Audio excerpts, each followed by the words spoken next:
Hello and welcome to my channel. I am Ms. Celeste Pereira and today we will discuss about the very important topic in electron displacement effect, that is inductive effect. Basically, this inductive effect is a permanent effect which is seen in almost all of the molecules. Okay, so in this video we are going to discuss about the inductive effect in detail. So let's begin our class. So first of all, here I have taken A and B and there is a covalent bond connecting between this A and B. Okay, so that means there are electrons in between A and B. Now suppose if I say that the electronegativity of A is greater. Okay, electronegativity of A is greater than the electronegativity of B. So in such case, what happens as the electronegativity of A is greater, so all the electrons will move towards A. Okay, the electrons will displace towards A. So here I put an arrow this way, that the arrow mark is facing towards A. That means the electrons are moving towards A. Okay, now suppose if I take another case, that is if the electronegativity of B is greater. Okay, electronegativity of B is greater than the electronegativity of A. In such case, as the electronegativity of B is greater, so what happens? The electrons will move towards B. Okay, so here in such case I'll draw and show the electrons will be displaced towards B. So the arrow mark will be facing towards B. Okay, so here what you have seen, that the electronegativity is the major factor. Due to this electronegativity, there is a displacement of electron. Okay, and the electron will move towards the most electronegative atom. So here what you have understood, that electronegativity is the main factor which causes the displacement of electron. Okay, now if I take another example, such as, okay, in this example here there is a carbon atom and a fluorine atom. Now you can see that the electronegativity of fluorine is greater. Okay, electronegativity of fluorine is greater than carbon. So in such case, what you can say, the electron will move towards the fluorine atom. Okay, so here the electrons will be displaced towards fluorine atom. So I'll put an arrow mark. Here the arrow mark is facing towards fluorine. That means the electrons are displaced towards the fluorine atom. So in such case, you can say, as the electrons are moving towards fluorine, so the fluorine will have a partial negative charge. Okay, this will have a partial negative charge, and the carbon will have a partial positive charge. Okay, here is a partial positive charge. Okay, now what happens, you can see, as there is a single bond between carbon and fluorine, and the single bond electrons are transferred, or they are moving towards this fluorine. Okay, so here what you can say, that single bond is responsible. Okay, so the displacement of electron takes place from the sigma bond, or you can say the single bond.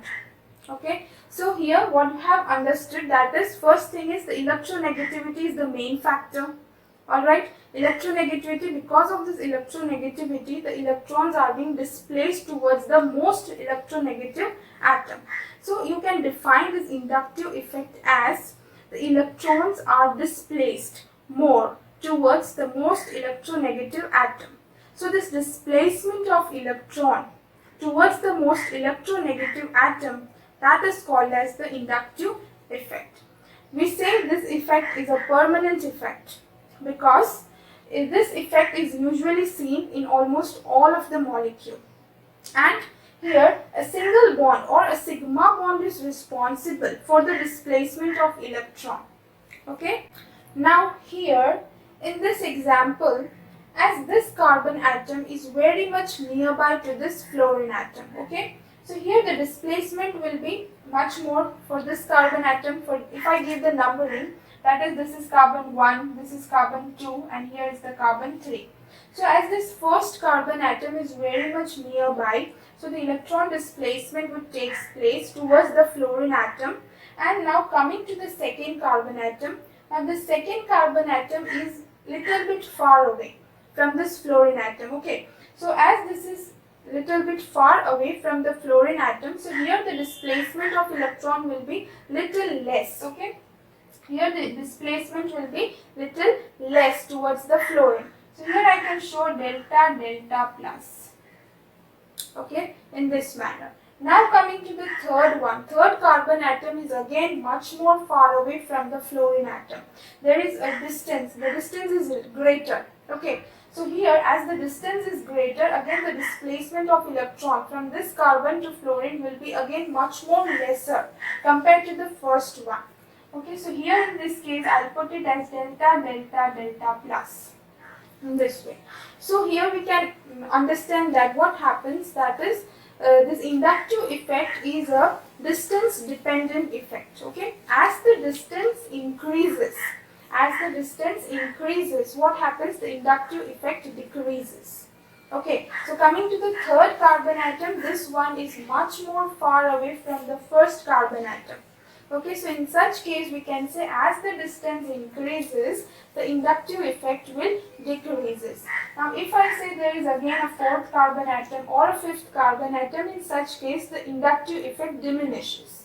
Okay, inductive effect will mostly remain up to the third carbon atom or up to the fourth carbon atom. But if the carbon atom increases like fifth carbon or sixth or seventh carbon atom, then the inductive effect will diminish. Okay, in such cases. If I take other example, that is CH3Cl. Again here you can look that Cl is having high electronegativity rather than the carbon atom. So in such case, as the electronegativity of chlorine is more, so the electron will displace towards chlorine atom. So I will put an arrow mark which is facing towards the chlorine atom, and the chlorine will get a partial negative charge. Okay, here there is a partial negative charge, and here at the carbon there will be a partial positive charge. Now we will see few key points of this inductive effect. Okay, so coming to the first one, it is a permanent effect. Why we say as a permanent effect? Because this inductive effect is seen in almost all of the molecules. That is why it is called as a permanent effect.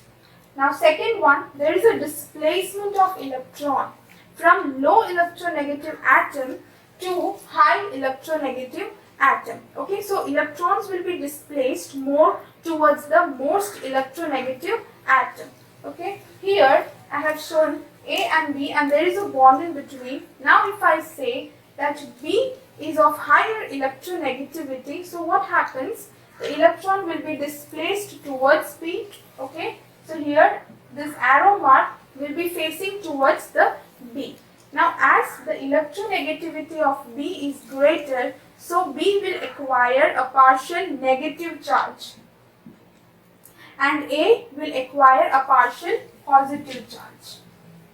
Okay, third one is always sigma electrons are displaced. Here in this example, there is a single bond in between A and B. Okay, that means there is a sigma bond and the sigma bond electrons are being displaced towards the most electronegative atom. So that is why we are saying that always sigma electrons, the sigma electrons are displaced. Next one, it is distance dependent. That means as the distance increases, the inductive effect decreases. Okay, there is an inverse relation between them. As the distance of the atoms increases, what happens? The inductive effect will decreases. Okay, so this was all about the inductive effect. I hope you have understood this topic very well. So now we'll meet in the next video with a new topic. So till then, bye bye and take care.